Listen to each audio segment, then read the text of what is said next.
Hello students, in this video we will discuss about class 10th maths chapter 3 pair of linear equation into variable। तो इस video में हम इसी chapter के बारे में ब्रीफली डिस्कशन करेंगे और जो भी इम्पोर्टेंट पॉइंट्स मैं वो आपको बताऊंगा।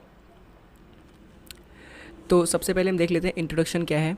An equation which can be put in the form of ax, an equation which can be put in the form of ax plus by plus c is equal to 0, where a, b and c real numbers and a and b both cannot be zeros is called a linear equation into variables। इसका मतलब ये होता है कि जो equation ax plus by plus c के form में put की जा सके और a b c real numbers हों जिसमें a और b दोनों कभी भी ज़ीरो नहीं हो सकते, उसको linear equation in two variables कहते हैं। एक एग्जांपल लेते हैं। तो एग्जांपल में ये है, let us substitute x is equal to 1 and y is equal to 1 in the left hand side LHS। Left hand side को LHS बोलते हैं ऑफ द इक्वेशन। इस इक्वेशन में लेफ्ट हैंड साइड ये है। लेफ्ट हैंड साइड में हम x is equal to 1 और y is equal to 1 put करेंगे तो देखते हैं कि क्या आता है।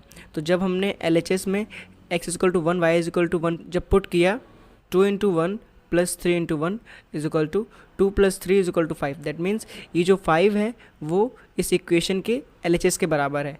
दैट मीन्स ये वाला मेथड सही है, which is equal to the right hand side RHS of the following. Therefore x is equal to 1 and y is equal to 1 is a solution of the equation this. जब LHS is equal to RHS हो जाता है तो इसका मतलब ये है कि जो भी वैल्यू हमने ली है वो उस पर्टिकुलर इक्वेशन की सोल्यूशन है। तो अब अगर हम देखें x इज इक्वल टू 1 और y इज इक्वल टू 7, यहाँ पे हमने y इज इक्वल टू 1 रखा था और यहाँ पे y इज इक्वल टू 7 रख के देखते हैं सेम इक्वेशन में तो क्या होता है। तो जब हमने x इज इक्वल टू 1 और y इज इक्वल टू 7 रखा तो हमको RHS मिला 23, which is not is equal to the RHS। जो इस इक्वेशन का RHS है उसमें ये 23 इक्वल नहीं है। That means x is equal to 1 और y इज इक्वल टू 7 इस इक्वेशन का सल्यूशन नहीं है। Geometrically what does it means? It means that the point 1,1 lies on the line। इसका मतलब ये है कि ये जो हमने x इक्वल टू 1 और y इक्वल टू 1 लिया था ये हमारे ज्योमेट्रिकली लाइन पे रिप्रेजेंट किया जा सकता है इस इक्वेशन को। अगर and the point 1,7 does not lie on it, so every solution of the equation is the point on the line representing it। अब कोई भी इक्वेशन का सोल्यूशन होता है, जो पॉइंट आते हैं वो एक्चुअली ग्राफिकली रिप्रेजेंटेशन होता है। तो उस पॉइंट को अगर एक लाइन के थ्रू ग्राफ पे रिप्रेजेंट किया जा सकता है तो उस इक्वेशन का सोल्यूशन रियल है। अदर देन अगर उस इक्वेशन का सोल्यूशन लाइन पे रिप्रेजेंट नहीं किया जा सकता तो वो पॉइंट्स उस इक्वेशन के सोल्यूशन नहीं हो सकते। In fact, this is true for any linear equation, that is each solution x and y of a linear equation in two variables ax plus by plus c corresponds to a point on the linear representing the equation and vice versa। You have also studied in class 9 that given two lines in a plane, only one of the following three possibilities can happen. The two lines will intersect at the point, the two lines will not intersect, they are parallel, the two lines will be coincident। अगर कोई भी line, जो दो लाइनें आपस में intersect करती हैं, दैट्स कॉल्ड यूनिक सोल्यूशन। अगर कोई भी दो लाइन है उनके कोई भी पॉइंट आपस में मिल नहीं रहे हैं तो उनको पैरेलल लाइंस बोलते हैं। और ऐसी लाइंस यानी ऐसी सोल्यूशन जिनके पॉइंट्स ओवरलैप करते हैं उनको कोइंसिडेंट बोलते हैं। तो ये तो था introduction of chapter number 3 pair of linear equation into variables. तो अब इस चैप्टर के मेन पार्ट में चलते हैं। The main part of the chapter is solving the linear equation by the three methods given in this chapter, that these are elimination method, substitution method and cross multiplication method। अब इन तीनों मेथडों के briefly knowledge मैंने इस video में दी है, तो इस video को एंड तक देखते रहिए। अब हम जो ये तीन मेथड दिए गए हैं इन तीनों मेथड को स्टेप बाय स्टेप समझेंगे कि कैसे अप्लाई होता है, कैसे इक्वेशन इससे सॉल्व होती हैं। तो वीडियो को एंड तक देखते रहिए। तो सबसे पहले हम डिस्कस करेंगे elimination method. Actually elimination method होता क्या है तो पहले ये जान लीजिए। एलिमिनेशन मेथड में वैल्यूज़ को एलिमिनेट किया जाता है, यानी हटाया जाता है। कोई भी अगर x की वैल्यू ले लें या y की वैल्यू ले लें, जो भी वेरिएबल होता है उसको एलिमिनेट किया जाता है। एलिमिनेट वर्ड होता है हटाना। तो अब इक्वेशन एक लेते हैं तो उस पर मेथड को अप्लाई करते हैं। तो ये है एलिमिनेशन मेथड। मैंने इक्वेशन ली हुई है x plus y equal to 5 and 2x minus 3y equal to 4। तो इसको मैं एलिमिनेशन मेथड के थ्रू सॉल्व करूँगा। तो जैसे यहाँ पे देख सकते हैं कि फर्स्ट भी multiply by 3 in equation number 1। अब हमने 3 इसलिए मल्टीप्लाई किया क्योंकि हमारी जो 3 इसमें मल्टीप्लाई करने पे हमारा जो y का वेरिएबल है वो सेकंड इक्वेशन के y के वेरिएबल के इक्वल हो जाएगा, इसलिए मैंने इसमें 3 का मल्टीप्लाई किया। ये आप भी कर सकते हैं, मल्टीप्लाई डिवाइड कर सकते हैं, जिससे कि दोनों इक्वेशन का कोई एक वेरिएबल इक्वल हो जाए और प्लस माइनस करने पर वो एलिमिनेट हो जाए। तो अब यहाँ पे मैंने 3 से मल्टीप्लाई किया तो मुझे इक्वेशन मिली 3x plus 3y is equal to 15। जो ये 3y है वो 3y के इक्वल है। Now we add the equation second और थर्ड। ऐड में साइन चेंज नहीं होता बट सब्ट्रैक्शन में साइन चेंज हो जाता है। प्लस का माइनस होता है, माइनस का प्लस हो जाता है। तो यहाँ पे ऑलरेडी प्लस माइनस है तो यहाँ पे हम ऐड कर रहे हैं। तो ऐड करने पे ये 3 और ये 3 कट जाएगा। तो यहाँ पे ऐड करेंगे तो 3x plus 2x will be 5 और 15 प्लस 4 विल बी 19। तो यहाँ पे हम x की वैल्यू 19/5 आ गई है। तो x की वैल्यू अब इक्वेशन नंबर 1 में पुट करेंगे जिससे कि y की वैल्यू फाइंड होगी। तो x की वैल्यू आई थी 19/5। तो अब यहाँ पे देख सकते हैं कि मैंने इसको पुट कर दिया है। तो अब इस वैल्यू को LHS से RHS में ट्रांसफ़र करेंगे तो जो प्लस का था वो माइनस में हो जाएगा। तो यहाँ पे 5 का एलसीएम लेना पड़ेगा। यहाँ 5 का एलसीएम लिया तो यहाँ पे 25 हो जाएगा। 25 माइनस 19 तो इसका आएगा 6/5। दैट मीन्स y की वैल्यू 6/5 आ गई। तो अब इसी इक्वेशन को मैं सब्स्टिट्यूशन मेथड्स करके दिखाऊंगा। सब्स्टिट्यूशन मेथड एक्चुअली होता क्या है जान लीजिए।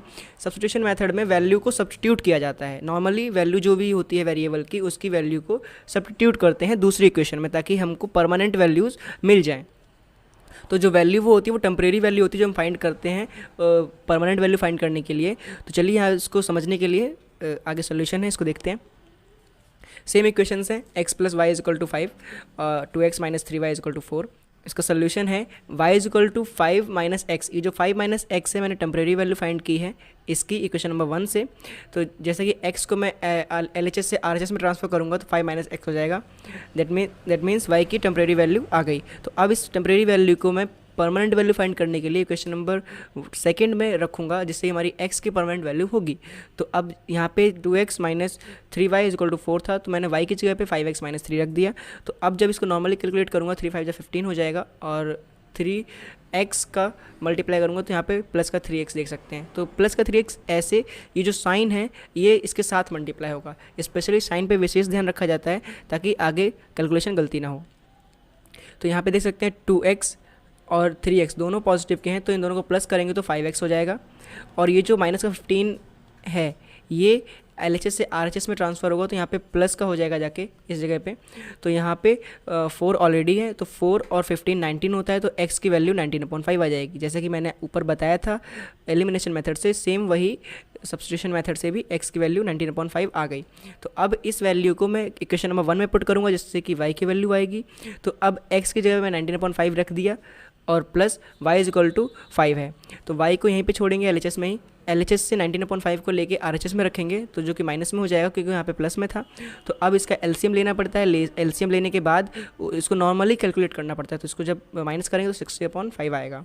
तो ऐसे सब्स्टिट्यूशन अप्लाई होता है कोई भी इक्वेशन पे। तो अब सबसे important topic cross multiplication method. तो अब बहुत सारे स्टूडेंट्स क्रॉस मल्टीप्लिकेशन मेथड को बहुत हार्ड समझते हैं, बहुत डिफ़िकल्ट समझते हैं, बट ऐसा कुछ नहीं होता है। बस एक बार कॉन्सेप्ट क्लियर हो जाए तो क्रॉस मल्टीप्लिकेशन हो, एलिमिनेशन मेथड हो, सब्स्टिट्यूशन मेथड हो, कोई भी मेथड हो वो ईजिली समझा जा सकता है और उससे कोई भी इक्वेशन ईजिली सॉल्व की जा सकती है। तो इसको समझने के लिए वीडियो को कंटिन्यू देखते रहिए। तो इसमें मैं बिल्कुल सिंपल तरीके से बताऊँगा कि क्रॉस मल्टीप्लिकेशन से कैसे इक्वेशन सॉल्व होती हैं। तो यहाँ पे मैंने इक्वेशन ली है 3x plus y equal to 19, 4x minus 3y equal to 8। इस इक्वेशन को अगर क्रॉस मल्टीप्लिकेशन से सॉल्व करना चाहते हैं तो सबसे पहले इसका जो प्रोसेस होता है, इक्वेशन में जो भी वेरिएबल्स दिए गए होते हैं a b c का जो भी वेरिएबल दिया गया होता है उसको सेपरेट लिख लीजिए। जैसे कि मैंने यहाँ पे लिखा हुआ है a1 is equal to 3, b1 is equal to 1, c1 is equal to minus 19 और a2 is equal to 4, b2 is equal to -3, c2 is equal to -8। ये माइनस इसलिए क्योंकि अगर इक्वल टू के इस साइड हैं RHS में है, तो जब ये LHS में जाएगा तो प्लस का माइनस हो जाएगा, और साइन के साथ लिखिएगा ताकि कैलकुलेशन में दिक्कत ना हो। तो अब जो मेथड होता है वो एक्चुअली ये होता है x अपॉन b1 इन b1 c2। b1 c2 का मतलब होता है कि जो b1 का वेरिएबल है वो c2 से मल्टीप्लाई हो रहा है, बीच में माइनस का साइन है। सेम यहाँ पे v2 इंटू c1, तो सेम यही प्रोसेस y में होता है। तो ये y में क्या है कि c1 का जो वेरिएबल है वो a2 से मल्टीप्लाई होता है, और जो c2 का वेरिएबल है वो a1 से मल्टीप्लाई होता है, और ये 1 मतलब c कांस्टेंट का टर्म। तो यहाँ पे a1 का जो वेरिएबल है वो v2 से मल्टीप्लाई होता है, और जो a2 का वेरिएबल है वो v1 से मल्टीप्लाई होता है। तो सिंपली ये जो वैल्यूज़ फाइंड की हैं इनको इन वैल्यूज़ पे रखना होता है। जब हम उनको उनकी वैल्यूज़ पे रख देते हैं तो अब देखिए नॉर्मली मल्टीप्लाई होता है 1 मल्टीप्लाई -8 विल बी -8, और यहाँ पे -3 और -19 जब मल्टीप्लाई करेंगे तो प्लस का 57 होगा, और प्लस का 57 जब माइनस से मल्टीप्लाई करेंगे तो माइनस का 57 होगा। सेम y में माइनस के 19 को 4 से मल्टीप्लाई करेंगे तो -76 होगा, और यहाँ पे माइनस के 8 को 3 से मल्टीप्लाई करेंगे तो माइनस का 24 होगा, और माइनस के 24 को माइनस से मल्टीप्लाई करेंगे तो प्लस का 24 होगा। तो 1/3 into -3 into 4 into 1 constant term के लिए होता है। तो अब जब 3 को -3 से मल्टीप्लाई करेंगे तो -3 होगा, और 4 को जब 1 से मल्टीप्लाई करेंगे तो 4 ही होगा माइनस का, क्योंकि यहाँ पे बीच में माइनस का है। तो अब क्या करेंगे, जो x और y के जो टर्म है उनको कांस्टेंट टर्म से एक एक करके कंपेयर करेंगे, जिससे कि हमारी x और y की वैल्यूज़ फाइंड होंगी। तो यहाँ पे देखो x के टर्म को जब कांस्टेंट टर्म से कंपेयर किया, x upon -65 is equal to 1 upon -13 को जब कंपेयर करेंगे तो यहाँ पे -13x इज इक्वल टू -65 होगा। तो x is equal to -65 upon -13 जो कि प्लस का x5 आएगा। नाउ y अपॉन -52 है, इसको 1 अपॉन -13 से कंपेयर करेंगे तो यहाँ पे -13y इज इक्वल टू -52 होगा। तो y is equal to -52 upon -13 होगा, जिससे कि माइनस से माइनस कैंसिल हो जाएगा। 13 4 जा 52 होता है, तो y की वैल्यू 4 आ गई। आई होप कि आपको ये तीनों मेथड और ये चैप्टर समझ में आया होगा। अगर आपको ये वीडियो यूज़फुल लगी तो वीडियो को लाइक कर दीजिए, कमेंट करके बताइए कि वीडियो आपको कैसी लगी, और आपको कौन सा पार्ट ऐसा था जो क्लियर नहीं था, जो इस वीडियो को देखने के बाद क्लियर हो गया। जाते जाते मैं एक बार ये कहना चाहूँगा कि अगर आपने अभी तक चैनल को सब्सक्राइब नहीं किया है तो सब्सक्राइब कर लीजिए, और बेल आइकन को भी दबा लीजिए, ताकि हमारी लेटेस्ट वीडियो की नोटिफिकेशन आपको सबसे पहले मिल सके। Thanks for watching.